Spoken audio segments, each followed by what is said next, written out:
శారీ ఎందుకు కట్టుకున్నావు శశి? నీకోసం ఏమైనా చేయాలనిపించింది.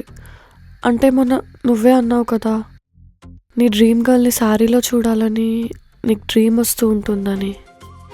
అందుకే. ఏ బాలేదా? బాలేదానా? అసలు ఎలా ఉన్నావో తెలుసా శారీలో? నా దగ్గరే కనుక బడ్జెట్ ఉండుంటే తమన్ని డిఎస్పీని తీసుకొచ్చి ఒక మంచి సాంగ్ కొట్టించేవాడిని ఈ సిచ్యువేషన్కి. అలా ఉంది. మీ అమ్మతో మాట్లాడేసి దేని గురించి? మన పెళ్లి గురించి. పెళ్లిలో బ్లాక్ శారీ కట్టుకుంటే ఏమైనా ప్రాబ్లమ్స్ ఉంటే అడుగు. ఏ చి, పెళ్ళిలో ఎవరైనా బ్లాక్ శారీ కట్టుకుంటారా? నేనైతే మంచిగా గోల్డ్ శారీ కట్టుకొని పెద్ద పూల జడ వేసుకొని నీ పక్కన కూర్చుంటే నా మెడలో తాళి కట్టి ఎవరు చూడకుండా నా మెడ గిల్లి